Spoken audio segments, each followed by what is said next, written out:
Amados de Deus e queridos irmãos, estamos aqui para gravarmos mais uma série de vídeos.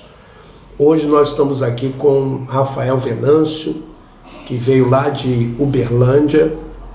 Obrigado, Rafael, pela sua disponibilidade, pela sua coragem de vir aqui gravar esse vídeo, dar a cara, porque estamos precisando de mais pessoas que façam isso. Muito obrigado. Eu que agradeço pela oportunidade. O Rafael vai falar da experiência dele na instituição Igreja Universal do Reino de Deus, como obreiro, como pastor, e também no PRB, como ele apresentou uma denúncia ao Ministério Público Federal de Uberlândia em relação a um vereador pastor lá em Uberlândia, tá? Para você que não me conhece, eu sou o Bispo Alfredo. Nós vamos conversar aqui então com o Rafael. Rafael, você chegou na igreja muito novo, né? Eu cheguei na igreja, era bastante novo. Na instituição Igreja Universal do Reino de Deus, com quantos anos? Eu fui a primeira vez com 11 anos de idade. 11 anos. E aos 13 anos fui morar na igreja. Com 13 anos você foi morar na igreja? 13 anos fui morar na igreja. Como assim você foi morar na igreja? É porque quando eu cheguei na igreja, né, eu fui, né, convidado por uma moça que eu conheci. Comecei a participar do grupo de jovens, os pastores começaram a conversar comigo, disseram que eu tinha condições de ser pastor, mas que para isso eu tinha que morar na igreja para participar do IBURG. Eu teria que entrar aí num curso de preparação para ser pastor. Eu gostei muito da ideia, né? Achei bastante interessante pelo que eles me falaram. Aí eu saí de casa e fui morar na igreja.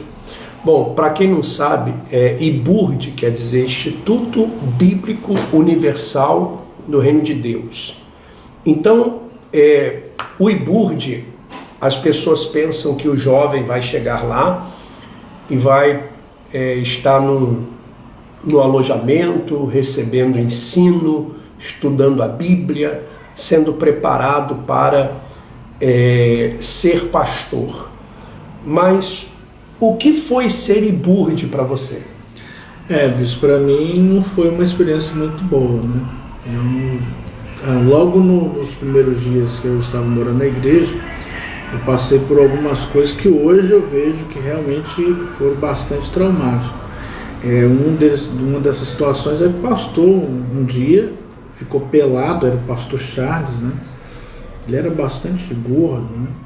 Ele tirou a cueca, ficou sem roupa nenhuma e pegou a cueca e falou para mim, vai lavar minha cueca.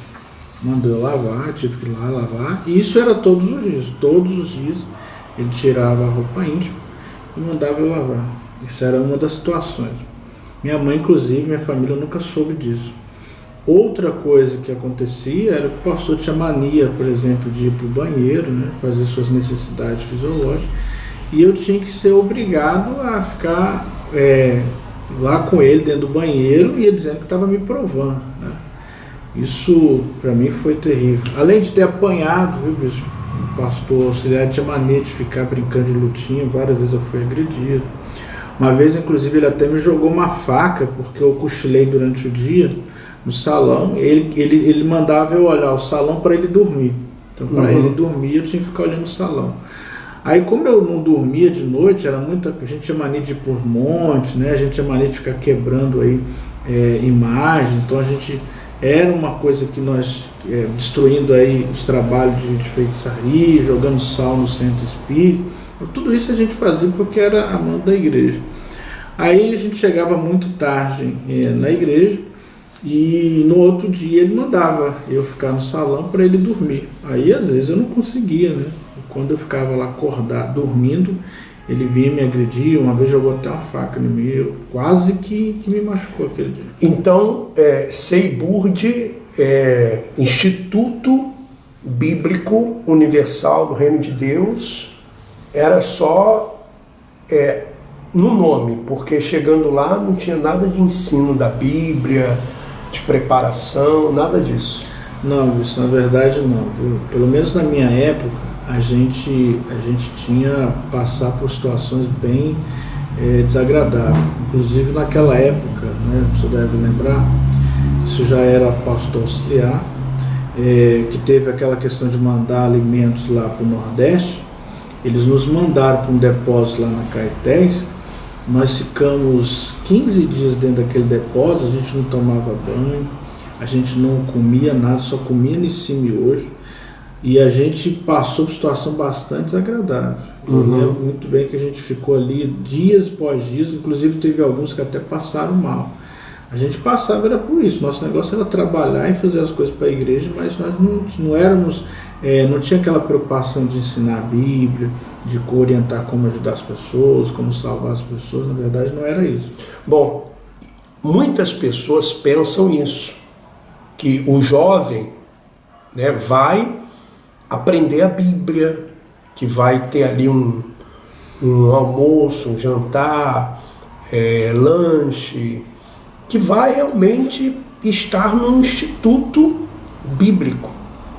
Mas, na verdade, eles são usados, os jovens, para, pelo menos, colar envelope, tirar espinho de rosa, encher vidrinho de óleo, por exemplo, varrer a igreja, tomar conta da igreja, limpar a igreja, por exemplo, no sentido assim de fazer reformas às vezes, pintar a igreja, trabalhar na política.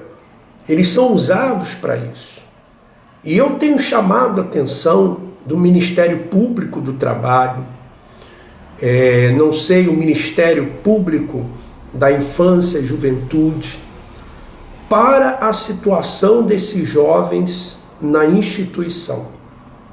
E isso, o senhor Edir Macedo, bispo Edir Macedo, tem conhecimento disso. E sabe disso. E aprova isso, orienta isso. Então, com 13 anos, você já estava morando na igreja. Exato. E aí, você se torna pastor com quantos anos? A minha primeira experiência como pastor auxiliar foi aos 16 anos. O pastor me chamou, o pastor Reinaldo, falou: você vai lá para a catedral, você vai ser para uma entrevista, e eu vou dizer uma coisa para os senhores. Hoje eu consigo ver dessa forma. Para mim também foi a pior experiência que eu tive na minha vida. Porque eu lembro que eu cheguei no dia da entrevista 10 horas da manhã, e a minha entrevista aconteceu 8 horas da noite. Eu fiquei de 10 horas da manhã às 8 horas da noite em pé numa fila, esperando para ser entrevistado. Depois que eu passei por essa entrevista, né, o bispo me fez algumas perguntas, perguntou se eu já tinha sido homossexual, perguntou se eu trabalhava, perguntou como era a minha família, né. Ele fez essas perguntas, aprovou, assinei a documentação e me disse que na quarta-feira eu deveria estar na igreja. E foi o que eu fiz. Aí me mandaram para um alojamento, né, lá na Tibiras. Esse alojamento nós éramos de 35 jovens. E lá nesse alojamento nós comíamos só sopa, todo dia era sopa, né? A gente tinha um ferro só de passar roupa e dormíamos às vezes de 2 ou 3 jovens no mesmo colchão. Então essa era a nossa vida. Bom, então isso, você pai, você mãe, você que tem um filho querendo se tornar pastor dessa instituição, o seu filho ele vai abandonar os estudos, porque o pastor, embora os advogados da instituição dizem que o pastor tem direito a férias, que o pastor pode ter a opção de trabalhar em outro lugar, isso não existe. Você como pastor, você podia estudar? Não, de forma alguma. Você podia ter, por exemplo, um outro trabalho? Não, senhor. Não tem isso, não existe isso na instituição. E o Bispo Macedo sabe disso. Ele sabe disso. Como é que foi assim a sua primeira igreja que você tomou conta? A primeira igreja que eu tomei conta, Bispo, foi lá em Uberaba, né? Na época eu tinha uma expectativa, né, de tomar conta de igreja. Esse é o sonho de todo pastor auxiliar. E quando eu assumi a primeira igreja, eu, graças a Deus por trabalho que eu fazia, né, que era evangelizar, a minha igreja até que enchia, né? Mas infelizmente eu ouvia muito regional falar comigo: olha, rapaz, você não está crescendo lá, sua igreja não está arrebentando. Pastor Oliveira, na época, ele falava que a minha igreja não crescia, que a minha igreja não arrebentava. E eu não entendia aquilo. Tanto é que mesmo a igreja cheia, eu perdi a igreja. Quer dizer, você não entendia esse linguajar, tem que arrebentar. Exato. Eu não entendi. A primeira igreja, eu era auxiliar, ainda não entendi o que ele queria dizer. Aí você perdeu a igreja porque a igreja é cheia. Hoje você entende que ela estava cheia, mas ela não estava dando o resultado financeiro que se exigia. Exato. Inclusive eu conversando com alguns pastores, né, quando eu perdi a igreja, eu fui entender isso. Falei: mas vem cá, eu não estou entendendo por que eu perdi a igreja. Ele me falou: rapaz, a sua igreja, ela não está dando oferta, ela não está se sustentando, ela não tem como pagar aluguel, não tem como pagar sua ajuda de custo, sua igreja não está dando dinheiro.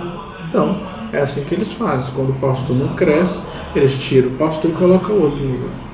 Então, arrebentar, você que gosta de usar esse linguajar, arrebentar a instituição, né? O Bispo Macedo, quando fala arrebentar, ele está falando de dinheiro. Ele está falando de dinheiro. Então, quem arrebenta é quem cresce financeiramente, quem tira mais dinheiro, quem arranca mais dinheiro do povo nas campanhas, na fogueira santa. É assim. Você casou dentro da instituição Igreja Universal do Reino de Deus? Não, Bispo, eu fiquei aí tentando durante quase 7 anos que a igreja liberasse meu casamento, e inclusive eu estava com um problema sério, porque eu já estava com meus 23 anos, eu queria casar, né? Inclusive alguns pastores casados ficavam me provocando. A igreja nunca liberou meu casamento. E você saiu de pastor? Sim, eu fui tirado. Na verdade, eu fui tirado de pastor. Por qual motivo que você saiu? Olha, para ser sincero sobre isso, até hoje eu não sei exatamente o motivo. Eu só lembro que eu não era um pastor que arrebentava financeiramente. Então eu cresci a igreja, mas financeiramente eu não tinha essa visão de crescer, eu ganhava almas. E outro que eu estava com meus problemas de solteiro, eu não conseguia mais esperar, né? Na época eu falei pro regional que eu estava me masturbando, né? Eu tinha alguns problemas, e ele simplesmente virou para mim: ó, você vai lá para a catedral. E como ele já via que eu não cresci, ele simplesmente falou que eu iria ser tirado da obra. Bom, aí você saiu da obra. Fui tirado.